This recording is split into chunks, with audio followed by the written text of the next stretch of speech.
So, good morning, everyone. In the previous lecture, we studied about the normal equations, keeping in mind the method of least square. We studied the concepts, correct?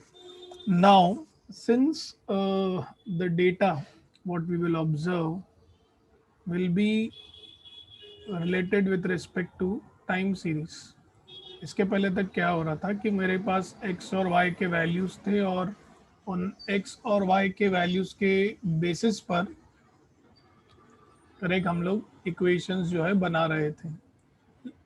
और अगर आप observe करें, I am just encircling it, ये जो आप यहाँ पर n देख रहे हैं correct, which is nothing but the value what a particular number of observations can be taken as.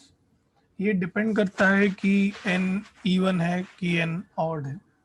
ठीक वैसे ही टाइम सीरीज के अगर हम नॉर्मल इक्वेशंस देखें then it is given as summation of x उसके बेस में t, यानी कि वेरिएबल x की वैल्यू एट टाइम t, ठीक है, is equal to n a plus b summation of t, where t is nothing but time.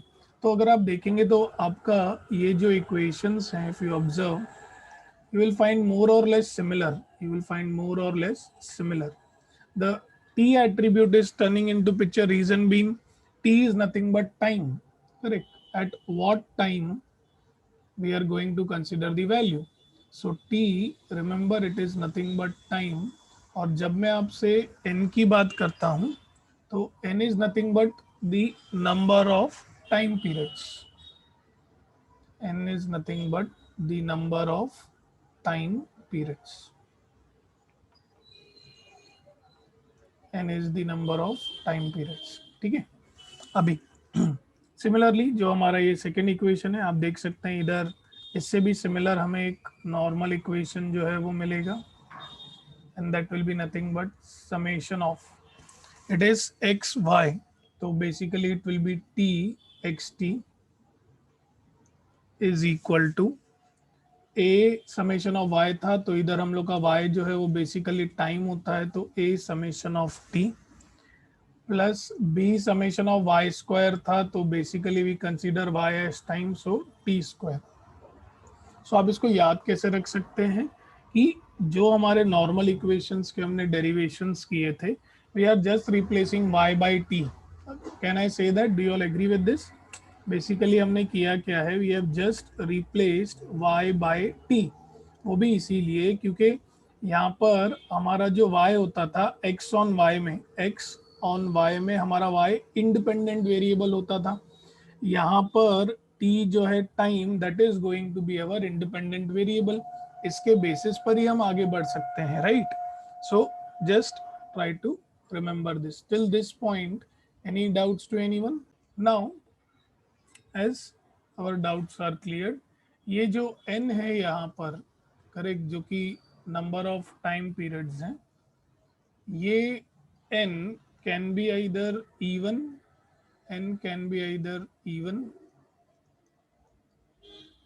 और n can be taken as odd. यानी कि देखो, ऑड वैल्यूज मतलब 5, 7, 9 and so on.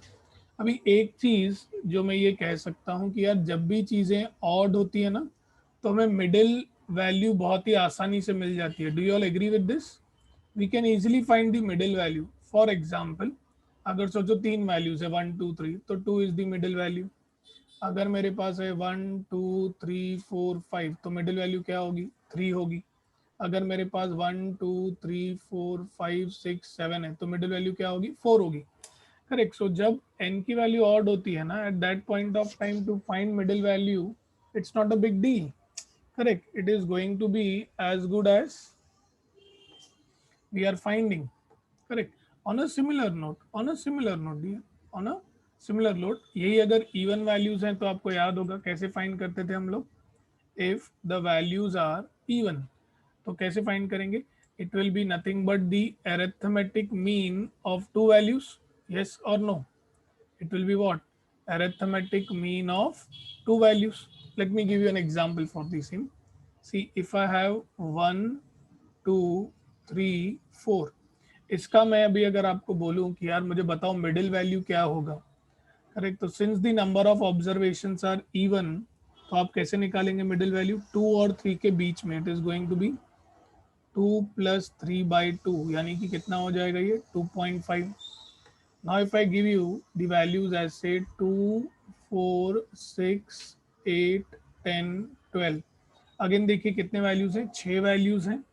Again it is even, तो जब even होता है तो जो मिडिल टू वैल्यूज है उसका क्या लेते हैं हम लोग? Arithmetic mean. तो 6 + 8/2 यानी कि कितना? 14/2 यानी कि कितना? 7. Correct. So this we have studied in our lower standards. अगर आपको याद होगा तो आप मिडिल वैल्यू या मिडिल मोस्ट ऑब्जर्वेशन, जिसको आप बचपन में कई बार मीडियन भी बोलते थे, तो आप इसी तरीके से निकालते थे, right?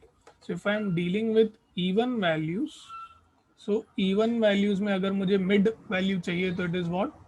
arithmetic mean, arithmetic mean of middlemost value,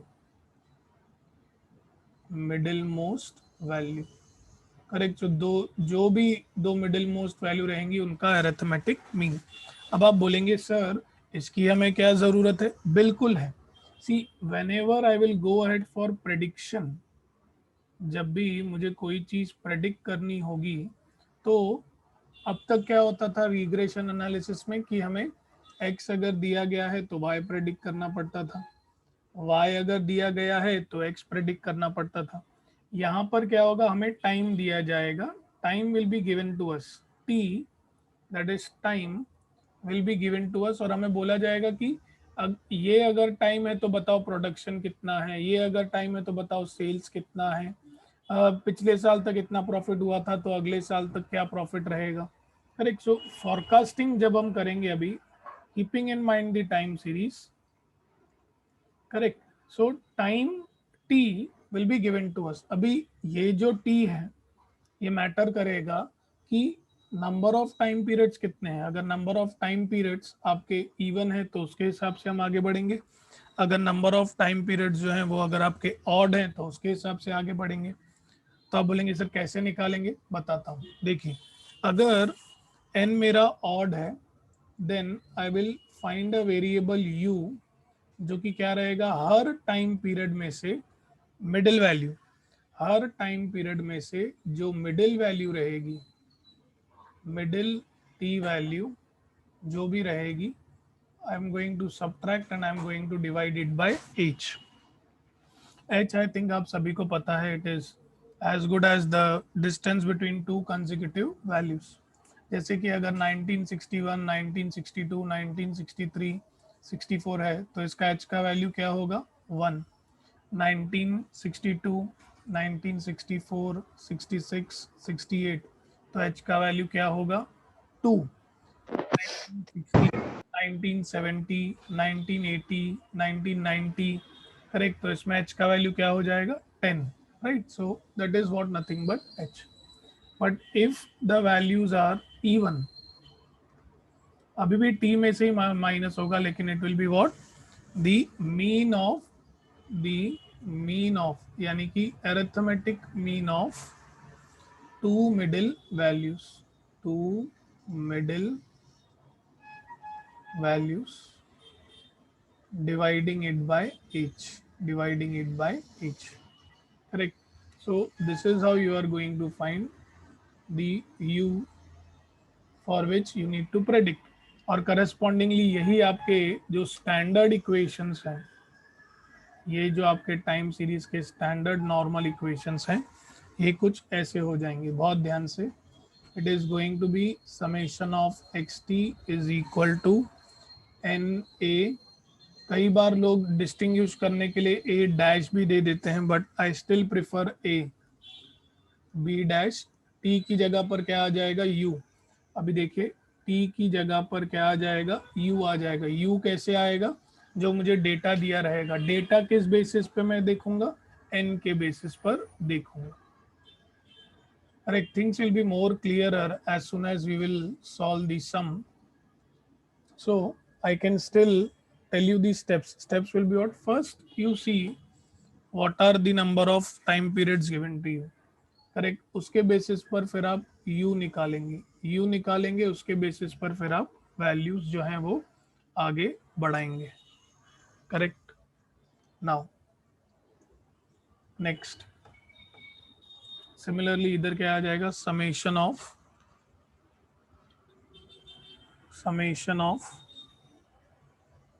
it is going to be t x t. Correct. So t की जगह पर क्या आ जाएगा, u x t will be equal to a summation of u plus b summation of u square. तो a dash और b dash. ठीक है. Now these are the values which we need to use. इस पूरे को ही आप कहते हैं, we are finding the things by the method of least square. और लीस्ट स्क्वायर ही नाम क्यों दिया गया है, उस पूरे की एक्सप्लेनेशन जो है वो हो चुकी है, ऑलरेडी वी हैव अंडरस्टूड.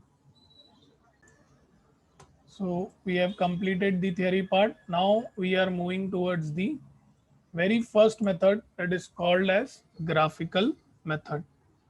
इसको हम कहते हैं ग्राफिकल मेथड. ये क्वेश्चन यूजुअली अगर आपको आया तो 3 मार्क के लिए आएगा, जिसमें आपको प्रॉपर स्केल वगैरह सब यूज करके लाइन ऑफ बेस्ट फिट बनाना पड़ता है. और ये बहुत अच्छा मेथड है. उसका रीज़न है डियर, बिकॉज जो लाइन ऑफ बेस्ट फिट है ना, वो एक्चुअली सब्जेक्टिव है, वो पर्सन टू पर्सन थोड़ा आगे पीछे हो सकता है. Correct. So that is no, you should be happy that it depends on someone's perspectives also. तो ड्रॉ करते हैं हम लोग 3 mark question. Find the line of best fit using graphical method. ठीक है. तो अब आप यहाँ पर देख सकते हैं टी जो है that is time in years. 62 से शुरू हुआ है 72 तक. ठीक है. चलो 1962, 63, 64, 65, 66, 67, 68, 69, 70, 71 and 72. Correct. So it is 1962, 63, 64, 65, 6, 7, 8, 9, 10, 11 and 12. ठीक है. सो टी जो है that I have plotted as time in years. Time in years. Correct. Correspondingly Y is nothing but what, production. सबसे छोटा वैल्यू जो है वो 0 है और मैक्सिमम वैल्यू जो है वो है 10. ओके. सो सी 0 तो डियर इधर ही आएगा एज ओरिजिन. So 1, 2, 3, 4, 5, 6, 7, 8, 9 and 10. 10 से बड़ा कोई वैल्यू तो नहीं है, right. 2, 3, 4, 5, 6, 7, 8, 9 and 10. So y side पे I have taken this as production. This is nothing but production.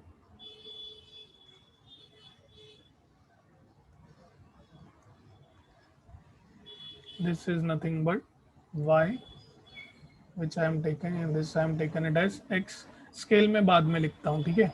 Everybody please get ready for plotting it. 1962 में वैल्यू 0 है और 63 में भी वैल्यू जो है वो क्या है, 0 है. So my initial value itself is nothing but 0. Correct. So whenever this happen, we take the help of a spike or a strike, which is going to help us out in understanding the things that the for the initial levels the values taken are 0. Okay. So let me just draw this. This you have done in your lower standards, अगर आपको याद होगा तो बचपन में आपने किया होगा.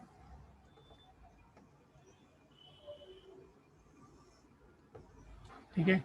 So 1962 में वैल्यू इज 0, 63 में वैल्यू इज 0, 64 64 में it is 1.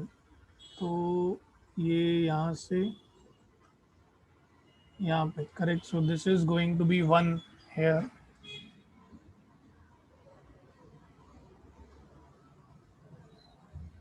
It is going to be 1. ठीक है.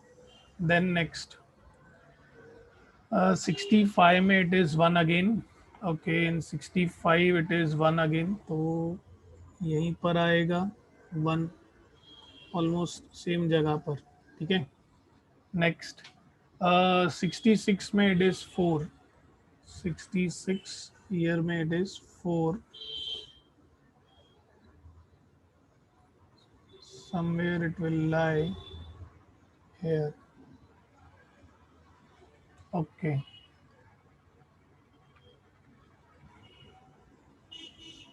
Somewhere here, that is in 1964. Then in 65, 66, right? In 67 it is 2. Okay. 67 it is 2.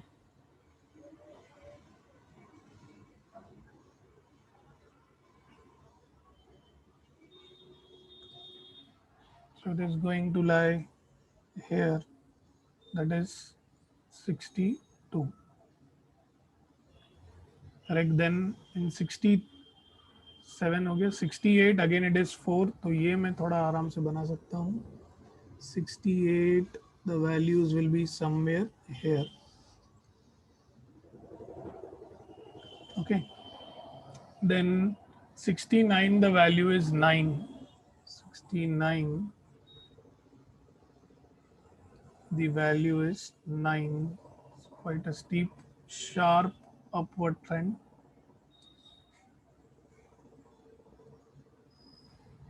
So it is nothing but 9. It will be somewhere here. Okay. Then 70 it is 7 again. 70 पे it is 7. Value is 7.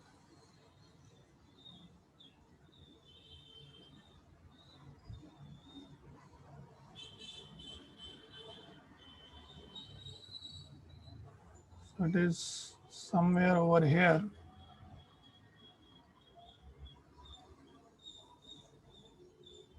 Correct. Then 71 it is the peakest value.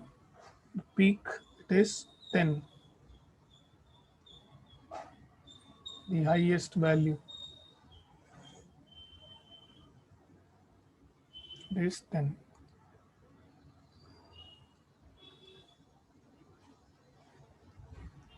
Then finally you have 1972. The value is 8. So it turns out to be here, somewhere around this line.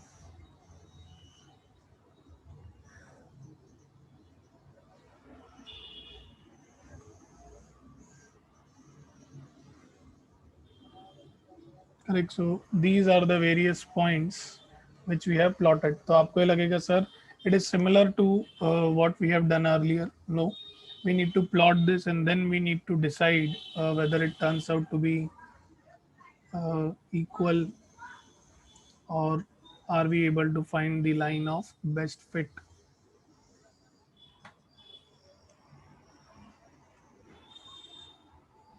So you have just plotted the points.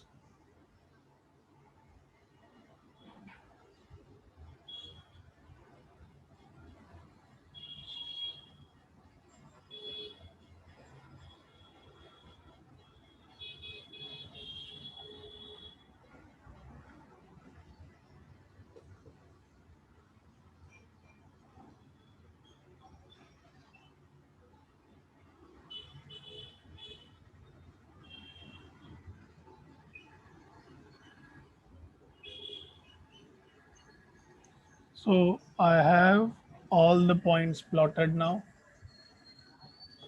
Correct. So let me just 1, 2, 3, 4, 5, 6, 7, 9. Okay. Now let us join all these lines. So 62 से 63 तो value वैसे ही थे. Then again 62 से लेकर it is moving towards upward side. Correct. 62 onwards it is on the upper side. Correct. So let's join them all. 62 से value बढ़ी. 63 से 64 it was a rise. Then 65 it was same. Then from 65 it again got increased. Then again it decreased. Then just a second. What happened to this? Yep. Then again from 67 it increased to 68. 68 के बाद sharp upward गई value, that is 69, and then it came down again. Then again on 71 it rised, and then it is down to 72. So these are the values which are being plotted, right? Now I need to find the line of best fit. मुझे line of best fit जो है वो चाहिए. तो वो मैं इस तरीके से निकालना चाहूँगा कि इसके ऊपर और नीचे जो वैल्यूज हैं जितना हो सके उतना सिमेट्रिक हों. ऊपर और नीचे, the line of best fit should be in such a way that the values above and below it, the points above and below it, are almost equal. Correct. So if I'm considering this, तो देखो मैं पहले ऐसे बना रहा हूँ. अगर मैं ऐसे बनाऊं तो there are around 4-5 points below and 3 points above. Correct. You can observe 5 points below, 3 points above. If I'm bringing it like this, तो एक लाइन से पास हो रहा है, ऊपर 3 पॉइंट्स है और नीचे भी 4 पॉइंट्स है, तो वो 3-4 चलेगा, 1-2 पॉइंट्स आगे पीछे भी चलेंगे. Correct. So this will be considered as the line of best fit. इसे हम कंसीडर करेंगे the line of best fit. Correct. हमारी, हाँ, अगर सारे वैल्यूज एक ही लाइन में आ जाए, मतलब उससे अच्छा तो कुछ हो ही नहीं सकता. It means that will be the closest and the most perfect one to go ahead. But ऐसा होता नहीं है, आपको पता है, हमने कल भी सीखा है. ऑब्जर्व्ड वैल्यूज और स्टैंडर्ड वैल्यूज में there is always some kind of a deviation, and you can observe these deviations. Correct. So this is called as the line of best fit. हाँ, आप में से कुछ लोग ये ज़रूर बोल सकते हैं, सर अगर मैं लाइन ऐसे नहीं ड्रॉ करके, अगर मैं लाइन कुछ यहाँ से ड्रॉ करता इस पॉइंट से और कुछ ऐसा बनाता. करेक्ट. तो सर अभी भी तो ऊपर 3 है और नीचे 3 है, will this be considered as line of best fit? Yes, it will be considered as the line of best fit. याद रखना, in this graphical method, going ahead with the line of best fit is quite subjective. Correct. It differs from person to person, but more or less or approximately the things will be same. Approximately the things will be same. Last bit what we need to write is the scale, that is 1 centimeter equal to 1 unit.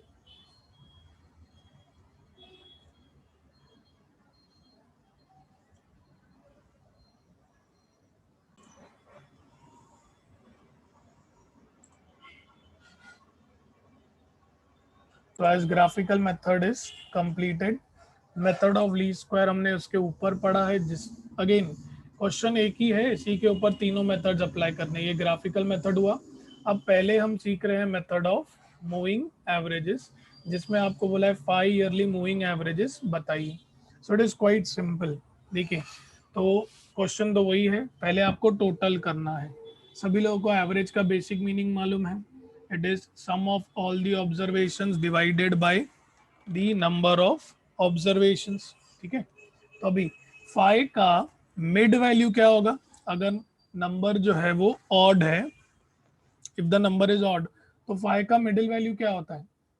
If I give you 5 values, which observation will be the middle value? So it is 3, right? So I'm going to start the bit from the middle, यानी कि third. So ये कैसे आएगा? 5 yearly moving बोला ना, तो 1 2 3 4 5, ये 5 values लो, इन पांचों वैल्यूज को ऐड करो. तो 0 0 तो ठीक है, 1 + 1 2 + 4 6 आएगा इधर. ठीक है. अब उन्होंने आपको मूविंग एवरेजेस बोला है, करेक्ट. तो अभी मूविंग एवरेजेस में देखो क्या होएगा. अब पहले से लेकर पांचवें वैल्यू तक गए थे ना, अब आप जाएंगे ये सेकंड से लेकर अगले एक वैल्यू तक, मतलब ये मूव हो गया. पहला वाला ऑब्जर्वेशन आपने छोड़ दिया. अभी ऐड करो इसे, 0 0 गया, 1 1 2 4 6, और ये कितना आ जाएगा 8. सो एक वैल्यू मैंने छोड़ दी, इसका वैल्यू मुझे मिलेगा 8. अब मैं ये वाली वैल्यू भी छोड़ दूंगा. अगेन नेक्स्ट 5 वैल्यूज, 1 2 3 4 5, ऐड करो बेटा, कितना आ रहा है? 1 1 4 2 4. What is the total? What is going to be the total? 4 + 4 8 + 2 10 + 2 12. ठीक है, तो ये आ जाएगा 12. अब आप ये वाली वैल्यू भी छोड़ दो, आगे की और 5 वैल्यूज लो, 3 4 5. करेक्ट. एक वैल्यू फिर छोड़ दिया आपने. अब इन 5 वैल्यूज का टोटल बताओ मुझे कितना आता है? Very good, one person has got it correctly. Very good. So it turns out to be 20. अब फिर इसको छोड़ दो. Correct. Consider the next 5 values, 1 2 3 4 5. क्या मिल रहा है टोटल आपको? What you are getting the total as? 26. तो ये आ जाएगा 26. करेक्ट. अब फिर एक वैल्यू को छोड़ दो, यहाँ से शुरू करो, 3 4 5, कहाँ तक क्या आएगा total? 19 25. Is it turning out to be 32? इन 5 वैल्यूज को ऐड किया तो क्या आपको 32 मिल रहा है? Yes, correct. एक सेकेंड. नाउ अगेन इसको छोड़ दोगे, ये 5 वैल्यूज आ जाएंगे, तो इन 5 वैल्यूज का टोटल कितना आ रहा है? 6 ऐड कर दो, 38. Correct. So this is how you find the 5 yearly moving totals. Correct. Anybody having any doubts in finding 5 yearly moving totals? So now we will divide each value by 5. So 6 by 5 ones are 0.2. 8 by 5 will be again ones are 3 बचेगा, point देके 0, it will be 6. Then 12s are 5 2s are 10, point 4 बचेगा, so 20. ये तो सीधा आएगा 4.0. 5 5s are 25, 1, it will be 2s are 10, 6 are 30, 2 बचेंगे, then 4, then 7s are 35, 3 बचेगा, that is 6. Correct. So that is your sum. 4 mark का सम है ये. 3 to 4 mark question. Correct. But it is called as method of moving averages. क्या बहुत ही simple है, लेकिन ये ध्यान रखना, ये किया था, ये हमारा ऑड था, right. We found out for odd. 5 yearly moving averages हो, 3 ईयरली मूविंग एवरेजेस हो, 7 ईयरली मूविंग एवरेजेस हो, तो 2 ही कॉलम बनाना है, टोटल उतना लेने का, और फिर डिवाइडेड बाय दैट. हाँ, जब इवन रहेगा तब का केस तभी देखेंगे. फिलहाल के लिए any doubts to anyone in 5 yearly moving averages? So as you don't have doubts, so now you know all the three methods: method of least square, graphical method and moving averages. एक और सब moving averages पे हम लोग कर रहे हैं, ठीक है, ताकि कॉन्फिडेंस जो है वो बूस्टेड अप हो जाए. So one more question on 5 yearly moving averages. So this is the question in front of you. You need to find 5 yearly moving average for the following set of values. 5 yearly moving averages. तो क्या क्या आएगा dear? पहले तो total आएगा, correct. 5 yearly moving totals and then we will come to average, right? तो everybody knows middle value of 5 is what? Everyone, what is the middle value of 5? 3. तो पहले दो वैल्यूज तो हम कंसीडर नहीं करेंगे. Correct. So until I complete no diagrammatically drawing this, you all can start with adding. एक column बनेगा total का और एक कॉलम बनेगा एवरेज का.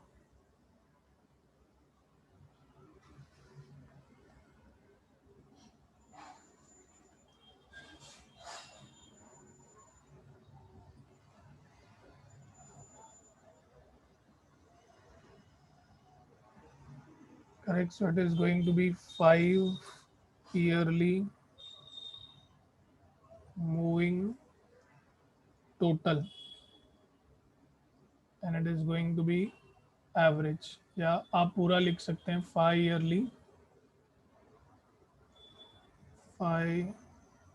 yearly moving average. ठीक है. So let us begin. You have to be very attentive. तो पहले तो मैं यहाँ से लेकर 5 वैल्यू लूँगा. तो 0 1 2 3 4 5. What is the value it just turns out to be? First value क्या आ रहा है? 4. सब मैं इसको हटा देता हूँ. ठीक है.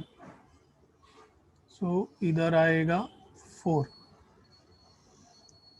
अभी 62 को हम छोड़ देंगे. 63 से 5 वैल्यूज लेंगे. 1 2 3 4 5. कितना आ रहा है? 11. आपके ऊपर भरोसा करके आगे बढ़ रहा हूँ. बाद में बोलना नहीं. नहीं यार 11 कैसे? 3 + 2 5 6 7 आ रहा है भाई. Turns out to be 7. अब 63 हो गया. 64 से 5 वैल्यूज 1 2 3 4 5. हाँ ये 11 आ रहा है. आपने शायद एक वैल्यू आगे की बता दी. 7 8 9 10 11. ठीक है. 64 हो गया. अभी 65 से 5 values 1 2 3 4 5. Correct. It turns out to be how much? 15 ना. 15 turns out to be 15. Correct. अभी 65 भी हो गया. 66 से 5 values 2 3 4 5 6. What it turns out to be? 20. ठीक है. 66 भी हो गया. अभी 67 से 5 values 1 2 3 4 5. So what it turns out to be? 25. ठीक है. नाउ अभी 68 से 5 values 1 2 3 4 5. How much it turns out to be? 30. Turns out to be 30. अभी 69 से 5 values 1 2 3 4 5. 17 7 10 1. Okay. Is it turning out to be 35 in total? 35. अभी 70 से 5 values 1 2 3 4 5 16 4 20 25 6 7 38. Turns out to be 38. 71 भी हो गया. अभी यहाँ से 5 values 1 2 3 4 5. So it turns out to be 41. 1 2 3 4 5. एक सेकंड. मैंने किधर कुछ गड़बड़ तो नहीं कर दी? 70 कंसीडर हुआ कि नहीं हुआ? 1 2 3. हाँ नहीं कंसीडर हुआ. तो यहाँ से आएगा ना 1 2 3 4 5. नहीं यहाँ से 1 2 3 4 5. Yes. So it turns out to be 41. Now 72 is done. यहाँ 72 वाला चालू होएगा 1 2 3 4 5. It turns out to be 44. ठीक है. तो हमने मूविंग टोटल्स तो निकाल लिए. Now we need to find moving averages. Correct. ये टोटल्स में डियर बहुत अच्छे से ध्यान रखिएगा. यू कैन यूज स्केल और दिस टिकिंग मेथड, क्योंकि एक भी गड़बड़ हो गई. सम इजी है. 4 मार्क्स इजीली मिलेंगे, बट अगर कहीं पर कुछ गड़बड़ हो गई तो गए. ठीक है. So now since it's 5 yearly moving averages, so we are going to divide it by 5. तो 4/5 पहले तो 0 देना पड़ेगा, then 0.8 are 40, then again 7/5 1s are 5, 2 5 4s are 20, then 5 2s are 10, एक बचेगा, 5 2s are 10, 5 3s are 15, 5 4s are 20, 5 5s are 25, 5 6s are 30, 5 7s are 35. Okay, now 5 7s are 35, 3 बचेगा, 6 are 30, 5 8s are 40, 1 बचेगा, 2s are 10, then 5 8s are 40 again, 4 बचेंगे, 5 8s are 40. Correct? Any doubts to anyone in this sum? Now the same sum you need to solve using your graphical method also. So what am I going to do is, the question remains the same. Correct? The question is same. I need to plot the graph. Correct? So it becomes the second bit of this question. Correct? The same question, but now by graphical method, you need to find the line of best fit. Graphical method. तो पहले तो देखें कितने values हैं.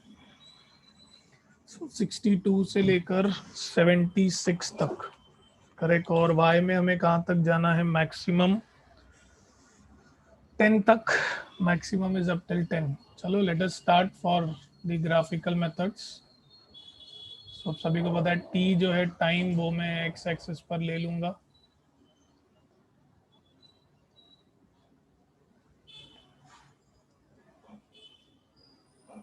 Correct. So it is starting with 62. Correct. So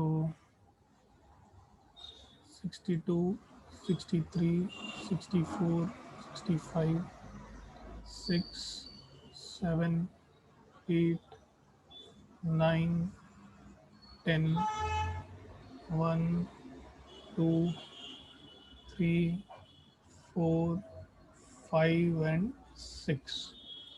Okay, so this is going to be 1962, then 63, 4, 5, 6, 7, 8, 9, 10, 11, 12, 13, 14, 15 and 16.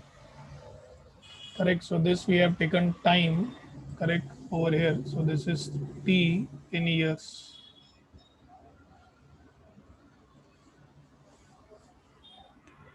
Okay. Now there is a correction in the textbook. So this is an updated question. This will be 1, 2, 3, 4, 5, 6, 7, 8, 9 and 10. So it will be 1, 2, 3, 4, 5, 6, 7, 8, 9 and 10.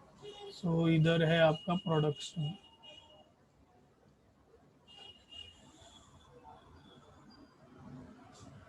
This is your production. Okay, so this is y, this is x. Okay, chalo let us start. Initial values. 62 per value is 0, 63 per value is 0. Okay, so origin is O 0, 0. 64 पर उन्होंने value बोला है 1 और 65 पर भी value बोला है 1. तो 64 65 पे वैल्यू इज 1. ठीक है. थोड़ा ऐसे रखता हूँ क्या, एक ग्राफ नहीं तो ऐसा लगता है कि ओवर रिडन है. ठीक है. सो यहीं पर प्लॉट कर देते हैं. 64 वैल्यू इज 1, 65 वैल्यू इज 1. ठीक है. 64 65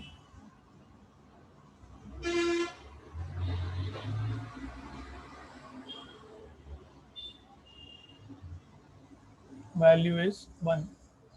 66 it is 2. 66 it is 2.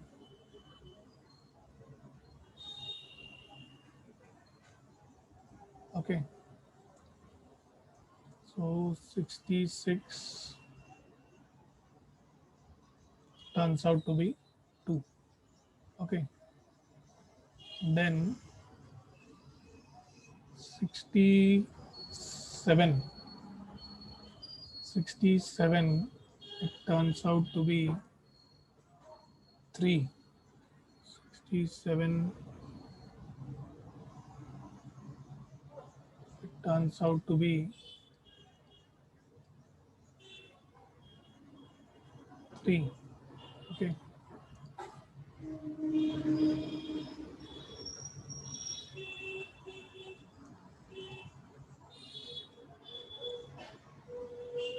after that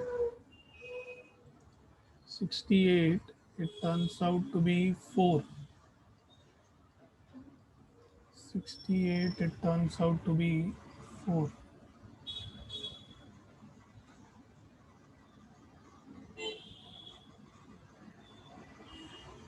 Okay,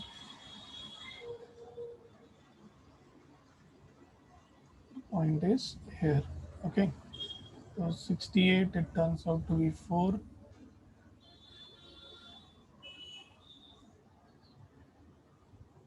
After that 69 69 it turns out to be 5 6 7 8 9. अभी लाइन में है 5 6 7 8 9.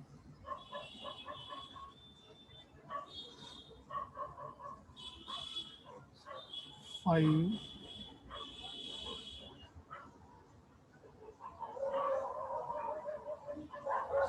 6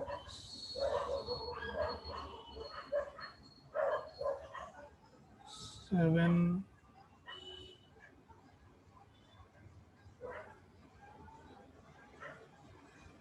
8.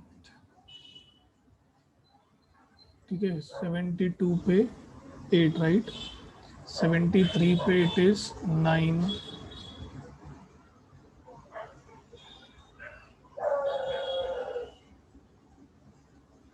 देन 75 पे 74 पे अगेन इट इज 8. तो let us first plot this now.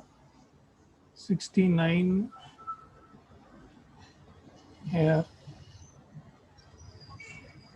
correct, then 70, 71, 72, 73.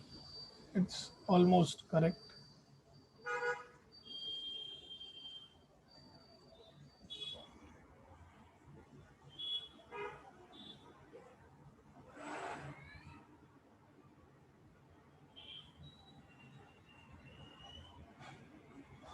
Okay, now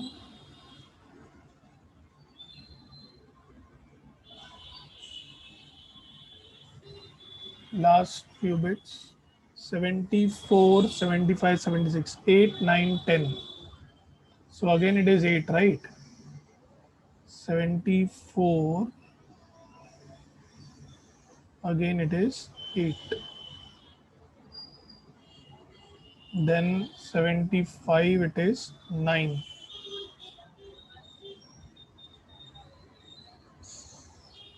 And then 76 it is 10.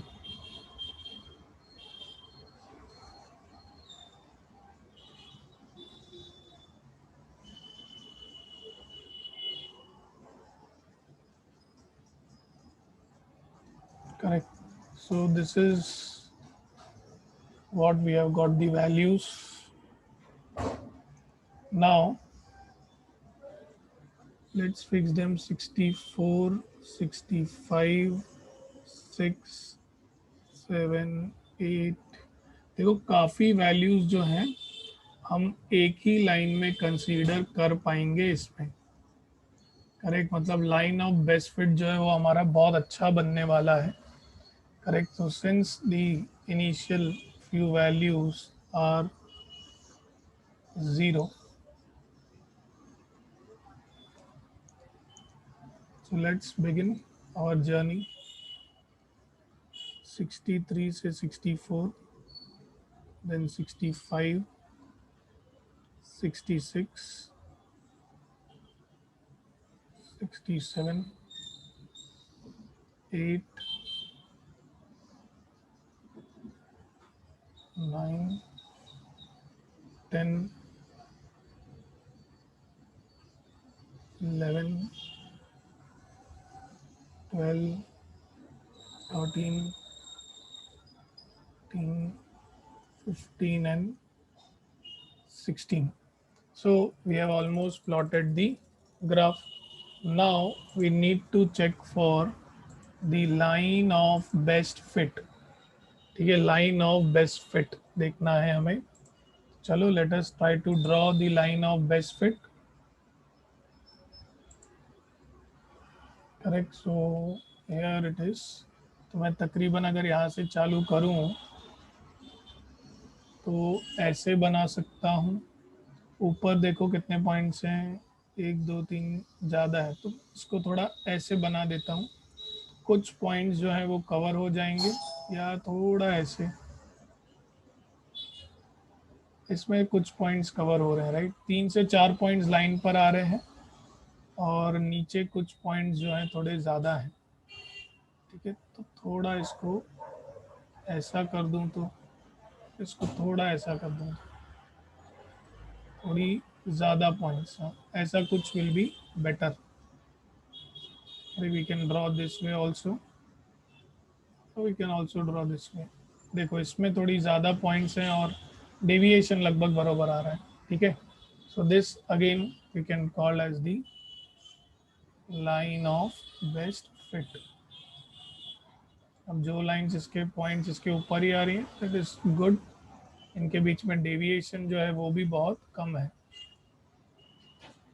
Correct. So I can call this line as the line of best fit. Line of best fit. कई बार लोग इसे trend value या trending line भी बोलते हैं, या trend line भी बोलते हैं. The meaning remains the same. Scale आपको लिखना है 1 centimetre equal to 1 unit. Correct. So you are not going to get the graph paper, you will plot it by yours. Any doubts to anyone in this bit? So we'll stop here. In the next lecture, we'll practice more on method of least square, moving averages and graphical method. So until that, stay home, stay safe, have a great day ahead. Thank you.